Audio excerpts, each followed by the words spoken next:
देखिए, और इस वक्त एक बड़ी खबर आ रही है कि पहला जिला जो है काबुल का, उस पर कब्जा कर लिया है तालिबान ने।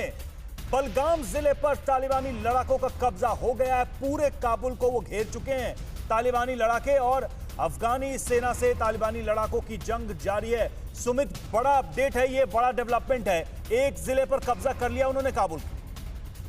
देखिए, वो धीरे धीरे अपनी पैठ इसी तरीके से बनाते रहेंगे। वो किसी तरीके का भी इतना मेजर वॉयलेंस नहीं करेंगे, अटैक नहीं करेंगे, चाहे वो एयरपोर्ट हो, चाहे दूसरी गवर्नमेंट ऑफिशियल्स की जो बिल्डिंग्स हैं उनको वो अभी टारगेट नहीं करेंगे।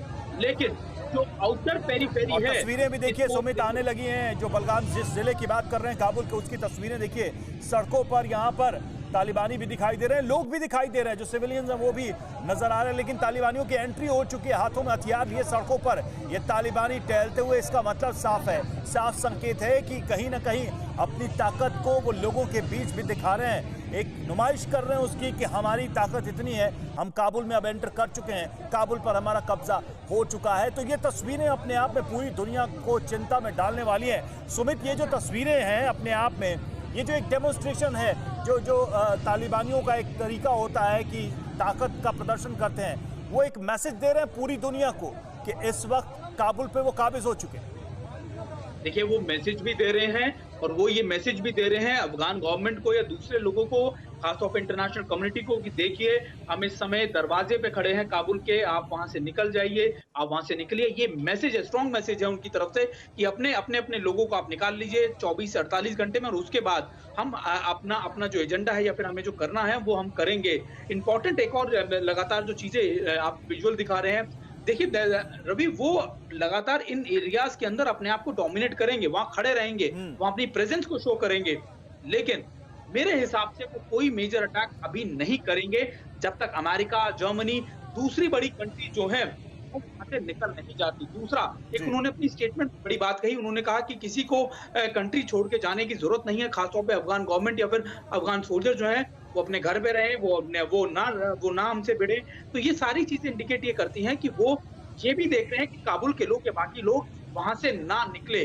उनका मकसद है सिर्फ और सिर्फ जो लोग, जिनको वो कहते हैं कि बाहर के लोग, जिनको वो कहते हैं कि जो बाहर के लोग हमारी सरजमीन पर आए हैं, उन लोगों को निकलना, यानी एम्बेसीज के लोगों को निकलना, एम्बेसीज के काम करने वाले लोगों को निकलना, और दूसरे जो ऑफिस हैं, इंटरनेशनल कम्युनिटी के एजेंसीज के ऑफिस हैं, उनको निकालना। पहले के मुकाबले अगर देखा जाए तो काफी रणनीति में बदलाव तालिबान के नजर आ रहा है। जो वॉर के बाद उन्होंने एंट्री की है काबुल में, और जो बयान आ रहे हैं उससे साफ पता चल रहा है कि उनकी मंशा क्या है। सुमित, इस बीच ये भी हम आपको बताएं कि तालिबानी जो आतंकी हैं, लड़ाके, उनके सामने अफगान सेना ने सरेंडर कर दिया है। बड़ी खबर, सैन्य कमांडर ने सरेंडर किया अपने साथियों और सैन्य उपकरणों के साथ ये सरेंडर किया है। बड़ा अपडेट, इस वक्त अफगानी कमांडर ने तालिबान को अपनी पूरी की पूरी ब्रिगेड सौंप दी है, पूरी की पूरी ब्रिगेड सौंप दी है। अफगानी सेना ने तालिबान के सामने घुटने टेक दिए। सुमित, बहुत तेजी के साथ ये चीजें आ रही हैं, और ये अपने आप में साफ ये मैसेज देने का काम करेंगी कि अब जल्दी से जल्दी गनी सरकार सरेंडर कर दे, क्योंकि सेना और अधिकारी भी सरेंडर कर रहे हैं। देखिए, अशरफ गनी सरकार के पास तो चांसेस बहुत कम ही रह गए थे। हालांकि वो लगातार ये बात कह रहे हैं कि हम अपनी फोर्सेस को रीबूस्ट करेंगे, उनको दोबारा रीगेन करने के लिए तैयार करेंगे। लेकिन इंपॉर्टेंट एस्पेक्ट यही है रवि की जो लगातार इनपुट ऑन ग्राउंड दिख रहे हैं, जो ऑन ग्राउंड मिल रहे हैं, वो तो यही इंडिकेट कर रहे हैं कि उनके पास अब कोई चांस, किसी भी तरीके की कोई मोहलत भी नहीं रह गई है।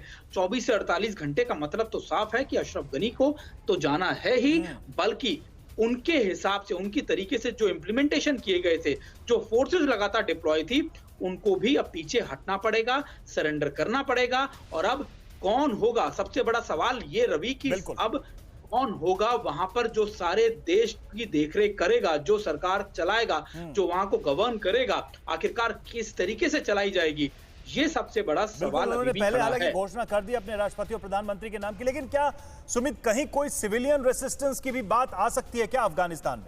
क्योंकि यहां तो ताकत के बल पे सब कुछ तय किया जा रहा है। देखिए, अभी वो इतनी जल्दी नज़र नहीं आएगा रवि, वो क्योंकि अभी तालिबान बहुत ज़्यादा मज़बूत है, ख़ास तौर पे पहले वो न साउथ के इलाकों में पिछले लंबे समय से सदर्न पार्ट जो था ख़ास तौर पे अफ़गानिस्तान का, वो बहुत ज़्यादा मज़बूत था। वो इलाके वो थे, जो पाकिस्तान और अफ़गानिस्तान की सीमा से लगते थे। लेकिन जो मेजर चेंजेज़ आए, वो नॉर्थ वेस्ट और नॉर्दर्न पार्ट्स के अंदर कांधार हो, आपका मज़ार शरीफ हो, आपका आपका आपके दूसरे इलाके जो हों, हेरात हो, यहाँ पर बहुत तेजी से उन्होंने अपनी मजबूती दिखाई और उसी के बाद धीरे-धीरे वो काबुल की तरफ बढ़े। ये स्ट्रैटेजी थी पूरे काबुल को घेरना सदर्न से भी, नॉर्थ से भी। और अब स्ट्रैटेजी ये है कि जब काबुल घिर जाएगा, काबुल को भी 3 भागों में बाँटा जाता है रवि। पहला है ग्रीन ज़ोन, फिर है एक्सटेंडेड ग्रीन ज़ोन और फिर है आउटर पेरिफेरी।